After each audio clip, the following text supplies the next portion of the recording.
আসসালামু আলাইকুম ওরহমতুল্লাহি ওবারাকাত। আমি সাইফুল ইসলাম ছোটন।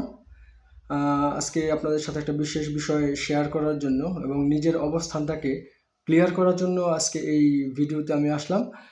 বোধ করি আপনারা যারা আমার এই ভিডিওটা দেখবেন তারা এটা অবশ্যই বিশেষ বিবেচনায় এবং বিশেষভাবে চিন্তা ভাবনা করে এটার পক্ষে বা বিপক্ষে আপনারা মতামত দিবেন যদি প্রয়োজন বোধ করেন।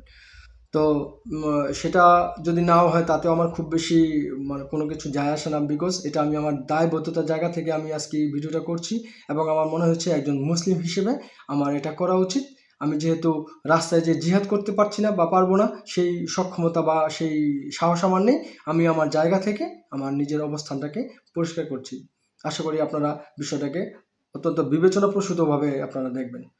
যাই হোক, আপনারা সবাই জানেন যে বিগত কয়েকদিন আগে আমাদের দেশের একজন বাউল শিল্পী, খুব সম্ভবত আবুল হোসেন সরকার তার নাম, উনি ওই আল্লাহর ব্যাপারে কথাবার্তা বলতে গিয়ে খুব বাজেভাবে, খুব গর্হিতভাবে, খুব নোংরাভাবে এবং আমি বলবো যে জানোয়ার পশুর মতো ভাবে বর্ণনা করতে গিয়ে আল্লাহ তালাকে নিয়ে অনেক আজে বাজে কথা বলেছেন। আস্তাগফিরুল্লাহিল আযীম।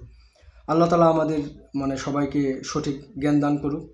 তো ওনার নাম আবুল হোসেন সরকার। যতটুকু বুঝতে পারলাম উনি একজন মুসলিম বা মুসলিম ঘরেই তার জন্ম।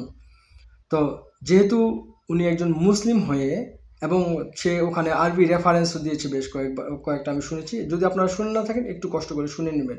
তো এই বক্তব্য দেওয়ার পর যখন আমি প্রথম শুনি, তারপর থেকে আজকে মোটামুটি বেশ কিছুদিন পার হয়ে গেছে এবং উনি খুব সম্ভবত বাংলাদেশ সরকার তাকে গ্রেফতার করেছে। এবং সবচেয়ে পরিতাপের বিষয়, সবচেয়ে দুঃখের বিষয় যেটা, যে তাকে গ্রেপ্তার করার ফলে আমাদের দেশে বিভিন্ন জায়গায় বিভিন্ন শ্রেণী গোষ্ঠীর মানুষ এটার বিপক্ষে, অর্থাৎ তাকে যে গ্রেপ্তার করেছে এটার বিপক্ষে মানে সরব হয়েছেন। ভাই, যারাই এটার বিপক্ষে আছেন তাদেরকে তো আমি কিছু করতে পারবো না, করার ক্ষমতা আমার নেই। ক্ষমতা থাকলে আমি করতাম, বাট আমার সেই ক্ষমতা নেই।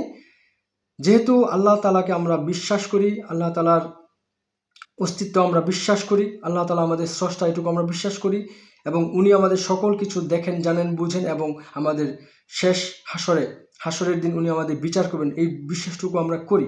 সেহেতু আমার রবের বিপক্ষে, আমার স্রষ্টার বিপক্ষে, আমার আল্লাহর বিপক্ষে কেউ কথা বলবেন আর সেটার বিপক্ষে আমি কথা বলতে পারবো না বা কথা বলবো না, অতটুকু মানে হীনমন্য এখনো হয়ে যায়নি বোধ করি।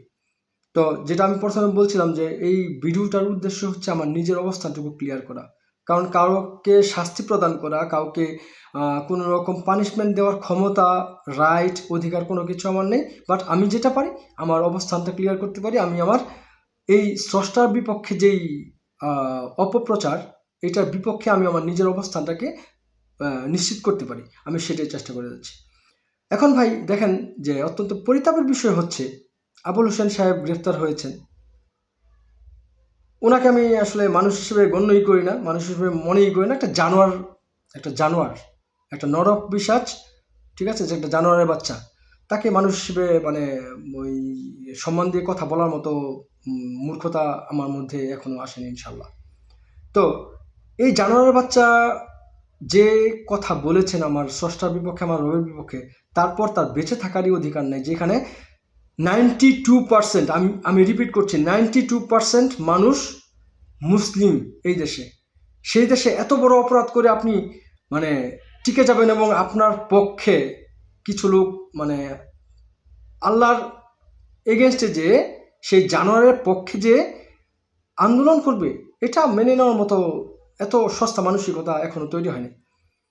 তো দেখলাম যে এটার পক্ষে, অর্থাৎ ওই জানোয়ারের পক্ষে মানে মুসলিম নামধারী মুসলমানের বাচ্চা যেগুলা, তাদেরকে আমি জানোয়ারের বাচ্চা বলি, তারা মানে তার পক্ষে স্ট্যাটাস দিচ্ছে, দরদ দেখাচ্ছে, সরকারের বিপক্ষে কথা বলছে এবং একটা বিশেষ শ্রেণীকে তারা দেশের সরকার এবং দেশের এই যেই সিদ্ধান্তটা নিয়েছে আবুল হোসেন সরকারকে গ্রেপ্তার করে তার বিপক্ষে উস্কে দেওয়ার চেষ্টা করছে। ভাই, আমি আবারও বলি, এই দেশটা কিন্তু একটা মুসলিম সংখ্যাগরিষ্ঠ দেশ। আমি যারা সংখ্যালঘু আছে তাদের প্রতি পরিপূর্ণ শ্রদ্ধা সম্মান রেখে বলছি, এই ঘটনার পিছনে কোনো সংখ্যালঘুর কিন্তু কোনো উস্কানি নেই। কোনো হিন্দুকে আমি আজ দেখিনি খুব বোল্ডলি এই ব্যাপারে কথা বলেছে, এই বাউলের পক্ষে গিয়ে কথা বলছে দেখিনি না। যারাই কথা বলছেন maximum most of them are from Muslim community. So আপনারা কি প্রমাণ করতে চান, কি বলতে চান? আপনারা কি ভুলে গেছেন যে এই বিগত কয়েক মাস আগে গত হওয়া যে ফ্যাসিস্ট সরকার, তারা কিন্তু নিজেকে আল্লাহ খুদার জায়গায় নিজেদেরকে নিয়ে যাওয়ার চেষ্টা করেছিল। সেখান থেকে কি আপনারা কি শিক্ষা নেন না? সেখান থেকে কি আপনাদের শিক্ষা হয় না যে আল্লাহ তাআলা ছাড় দেন বাট ছেড়ে দেন না? তো যাই হোক, আমি আমার অবস্থান ক্লিয়ার করছি। এই গর্হিত কাজের বিপক্ষে আমি আমার নিজের অবস্থান পরিষ্কার করছি, এবং আমি হয়তো অনেক কিছু করতে পারবো না, বারবার সেটা বলছি, কিন্তু আমি আমার অবস্থান থেকে যতটুকু পারি ততটুকু এখন করছি, ভবিষ্যতে করে যাব ইনশাআল্লাহ। আর মুসলিম ভাইদের প্রতি আমি একটা রিকোয়েস্ট করি যে এই দেশটা 90% মুসলমানের দেশ আমরা দাবি করি। যেখানে আমার স্রষ্টাকে এইভাবে অপমান করে কথা বলে, এটা কি আপনাদের মানে বিবেককে জাগ্রত করার জন্য যথেষ্ট নয়? আপনি একজন মুসলমানের বাচ্চা হয়ে কিভাবে এর বিপক্ষে যান? আল্লাহ তাআলাকে অপমান করেছে, তার পক্ষ নিয়ে আপনি এটার বিপক্ষে অবস্থান করছেন কিসের আশায়, কিসের লাভে, কোন লাভে, কিসের জন্য? দুনিয়ার লাভ, দুনিয়ার এই অন্ধমোহ আপনাদেরকে এইভাবেই পাগল করে ফেলেছে যে আপনার স্রষ্টার বিপক্ষে একটা মানে ভালগার একটা কথাবার্তা বলে যাচ্ছে, আপনি সেটার পক্ষে অবস্থান নিচ্ছেন। নিজেকে মানে আয়নায় দেখেন না? নিজেকে লজ্জা হয় না নিজেদের প্রতি যে নিজেকে মুসলমান দাবি করছেন? নামের পিছনে খান চৌধুরী, তারপর ইসলাম ব্যবহার করছেন, আপনাদের লজ্জা হয় না?